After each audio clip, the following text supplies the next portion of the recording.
જય સદગુરુદેવ। માનવ મહિમા ભાગ 66। હે માનવ, ગુરુ શા માટે કરવા? તો ગુરુ તે માટે કરવાના છે કે બ્રહ્મને દેખાડે અને ત્રિલોકી દેવોના જે કપટ છે તે 3 લોકની ભ્રમણા માનવની કાઢવા ગુરુ કરવા પડે છે। જુઓ, દેવોની વાત ચાલતી હોય તો ત્યાં માનવના ટોળા હોય છે, અને દેવોની વાત અને સંતોના ભજન ચાલતા હોય તો ત્યાં જીવના ટોળા ઉમટે છે। તો કારણ? તો તેનું બીજું કારણ સંગીત પણ છે, જે મનને ખુશ કરે છે। તેમાં આત્મકલ્યાણ શક્ય નથી, કારણ કે મન જ ખુશ થાય છે। તો જોવા જાવ તો દેહ શરીરની અંદર પણ 10 નાદ સંભળાય છે, તે પણ ત્રિપુટી સુધીના છે। પછી તેનાથી આગળ 10 નાદની પહોંચ નથી। જીવને ત્રિપુટીથી પાર જવા માટે સત્ય પરમાત્માના જ્ઞાની લઈ જાય છે। તે માલમી વગર ત્રિપુટી પાર જીવ જઈ શકતો નથી, કારણ કે ત્રિપુટી એ જડ જડેલી હોય છે, એટલે તે તાળું ખોલવાની ચાવી પરમાત્માના પૂરા જ્ઞાની સિવાય તાળું ખુલતું નથી। જીવને નામ સુરતાના ચોથા લોકમાં સમાવવા હોય તો સદગુરુ સાંગોપાંગ જોઈએ જ, કારણ કે જીવને 100% આ ત્રીજા લોકના દેવોની ભ્રમણા કાઢવી હોય તો જે બ્રહ્મ સ્વરૂપ પિંડ બ્રહ્માંડથી ન્યારાને નેણે નિરખેલ હોય તેને અંતરચક્ષુથી પણ જોવા પડશે। ત્યારે જીવની 100% આ દેવોની ઝાડની ભ્રમણા જાય છે, કારણ કે અવતારીની ઝાડમાં જીવ ફસાય છે, અને જીવ દેવોના લોકમાં કર્મ પ્રમાણે પાછો જન્મ મરણમાં રહે છે। તો હે માનવ, આ દેવોના લોકની ભ્રમણા કાઢવી હોય તો દેવોની વાત કરનારને છોડો, અને પાછો વાત કરનારને દેવોના લોકને જોયેલા હોય નહીં તો તે આંધળો હોય છે, અને શાસ્ત્રોમાં લખ્યું છે તેમ કહે છે, અને તે લોભ લાલચની વાતમાં જીવને ફસાવે છે। તો જુઓ, દેવો તો તમારી સાથે કપટ તો કરે જ છે, પણ આ દેવોની વાત કરનાર આંધળો પણ જીવ સાથે કપટ કરે છે। તો કપટીઓથી બચવા ગુરુ કરવા પડે છે। મનન કરો, રામ ભરોસે। તો જુઓ, સદગુરુ કેવા હોવા જોઈએ તે વાત કરી છે। તો જો આપણે સદગુરુજીના ચરણે મનને મૂકી દઈએ તો સદગુરુજી મનને મારીને પછી એમની ઇન્દ્રિયથી ચાલતી બધી જ પ્રકૃતિને કતલ કરી નાખે છે। એવા સદગુરુ પ્રવીણરામ છે, જેમણે મારું મન એટલું અહંકાર ભરેલું હતું તો તેને શબ્દોના બાણ મારી મારીને મીણ કરી નાખ્યું, અને મારા મદ મત્સરને પણ ભગાવી દીધા, એટલે ગૌરવના નશા પણ ઉતારી દીધા। મારી આશા તૃષ્ણા જે પાપીણી સાપીણી બંને સાથે શબ્દના પ્રહાર કરીને મને નિજ પદમાં રાખી। તો જે કોઈ સુરવીર હોય તે સાચા લાભ કહેતા આ દેહમાં બધા વેરીને મારીને નિશ્ચિત થઈને સૂતા। તો જેમણે પણ મન હાથ કર્યું એમને સર્વ ઇન્દ્રિયોનો નાશ કર્યો। તો આપણને પણ મનને મારતા અને બધી જ ઇન્દ્રિયોનો નાશ કરીને શું પ્રભુ કાર્યમાં લગાવે એ આપ જ અનુભવ કરીને જાણો। તો ઇન્દ્રિયોને કાબૂમાં કરીને બીજા અનેક વેરીઓને માર્યા, કામ ક્રોધ લોભ મોહને ઉખેડીને ફેંકી દીધા। જેમણે સુરતા સંગ્રામ કર્યો એમને તો એમાં જ દિલને આગળ આગળ ભગાવીને એમ જ આવા સુરવીરો અનેક આગળ વધ્યા। તો જે સુરવીર એ જ સાચા સાધુ જગતમાં આવીને ફરી અમરા પર જતા રહે છે। તો હે માનવ, કામ ક્રોધ લોભ અને મોહના ચારેય પગ બાંધીને રાખો, જેથી એક પણ પગ છૂટે નહીં, એમ સાવધાન પણ રહેવાનું કહે છે। તો એવા સદગુરુ સુરવીર પ્રવીણરામ છે। તો દાસલાલ કહે છે કે એવા સાધુજનથી જ ઇન્દ્રિય વશ થાય। જય સદગુરુદેવ।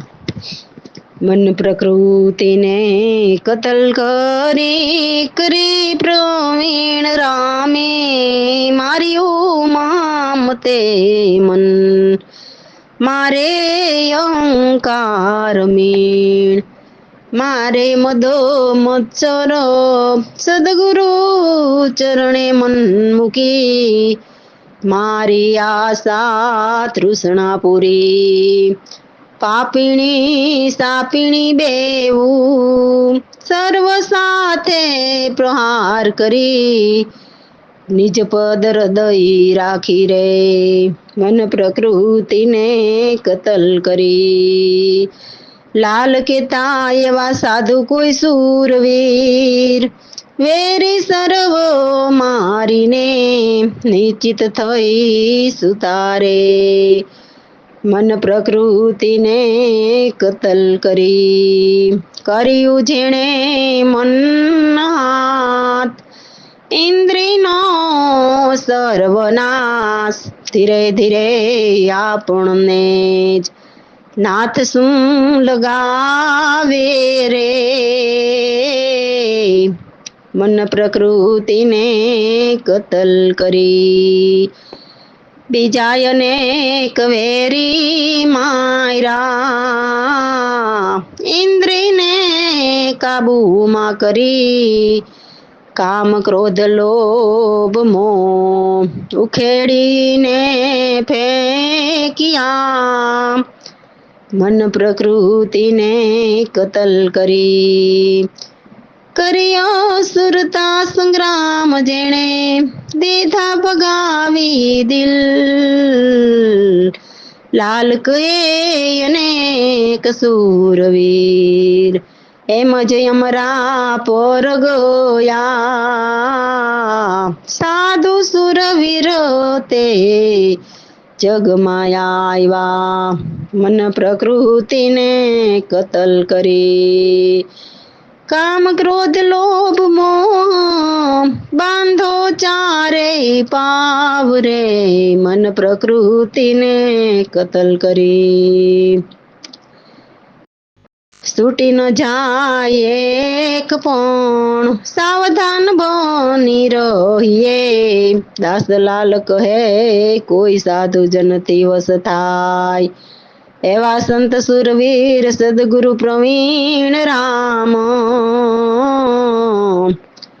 મન પ્રકૃતિને કતલ કરી. રામ ભરોસે. તો કહે છે કે જ્ઞાની છું હું, જ્ઞાની છું હું, ખુદ મારો જાણી છું. તો પરમાત્માની વાત કરવામાં આવી છે. પછી કે છે કે હું નથી કામી કે ક્રોધી, કે નથી વેદ વિરોધી, હું નથી કોઈ મૂઢ કે અબોધી, કે નથી અભિમાની, નથી બ્રાહ્મણ ક્ષત્રિય, કે નથી વૈશ્ય કે શૂદ્ર, નથી કોઈ ભેદ ગુદરિયો, નથી રાજા કે રાણી. કે છે કે હું નથી સંન્યાસી કે નથી વાન પ્રસ્થારી, હું નથી કોઈ નાગા ઉદ્યાસી કે નથી દેવ દીવાની, હું નથી જીવ ઈશ્વર માયા કે નથી પ્રાણ કે અંતઃકરણ કાયા. તો એ તો કોષ અવસ્થા અતીત રહેવાના, એમ સદગુરુ પ્રવીણરામ કે છે કે એવા નિર્વાણી છે. જય સદગુરુદેવ. જ્ઞાની છું, જ્ઞાની છું, હું ખુદ મારો જાણ્યું છું. જ્ઞાની છું, જ્ઞાની છું, હું નથી કોઈ કામી ક્રોધી, હું નથી કોઈ વેદ વિરોધી. જ્ઞાની છું, જ્ઞાની છું, હું નથી કોઈ મૂઢ અબોધી, હું નથી કોઈ અભિમાની. જ્ઞાની છું, જ્ઞાની છું, હું નથી કોઈ બ્રાહ્મણ ક્ષત્રિય, હું નથી કોઈ વૈશ્ય શૂદ્ર. જ્ઞાની છું, જ્ઞાની છું, હું નથી કોઈ ભેદ ગુદરિયો, હું નથી રાજા ને રાણી. જ્ઞાની છું, જ્ઞાની છું, હું નથી કોઈ સંન્યાસી બ્રહ્મચારી, હું નથી કોઈ વાનપ્રસ્થારી. જ્ઞાની છું ખુદ મારું જાણું છું. હું નથી કોઈ સંન્યાસી બ્રહ્મચારી, હું નથી કોઈ નાગા યુગાસી, હું નથી કોઈ દેવ દીવાની. જ્ઞાની છું ખુદ મારું જાણું છું. હું નથી જીવ ઈશ્વર માયા, હું નથી પ્રાણ અંતઃકરણ કાયા, કૌશય અવસ્થા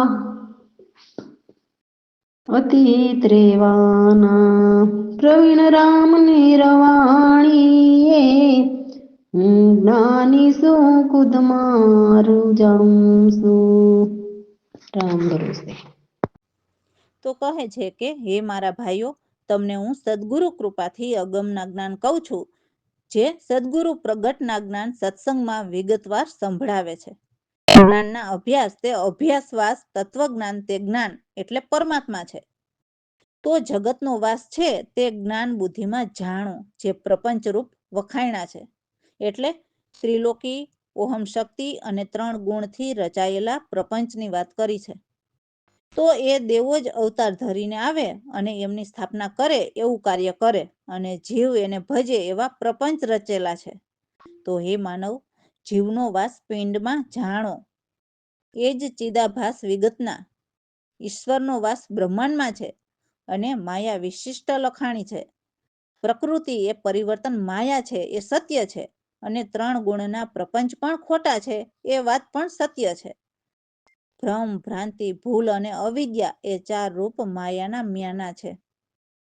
અમારા સત્સંગના સ્થાન તો સદગુરુ પ્રવીણરામના ચરણે છે, કેમ કે પ્રવીણરામ જ્ઞાનના ડંકા છે, એટલે સત્ય જ્ઞાન બતાવનારા છે, જેથી એમના જ્ઞાન બહુ જ સુહાના નિસ્દિન જ્ઞાનના ડંકા વાગતા રહે છે. જય સદગુરુદેવ. અરે મારા ભાઈ રે, કહું યગમોના જ્ઞાન, સદગુરુ જ્ઞાન સંભળાવે પ્રગટ, સંત સંગમાં વિગતવાર.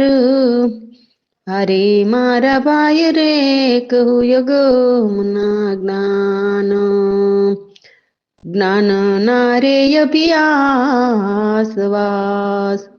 તત્વજ્ઞાન તે જ્ઞાન, જગતનો વાસ, જ્ઞાન બુદ્ધિમાં જાણી, પ્રપંચ રૂપ વખાણિયા. અરે મારા ભાઈ, કહું યગમના જ્ઞાન, જીવનો વાસ જાણ પિંડમાં, ચિદાભાસ વિગતના, ઈશ્વરનો વાસ બ્રહ્માંડમાં, માયા વશિષ્ટ લખાણી.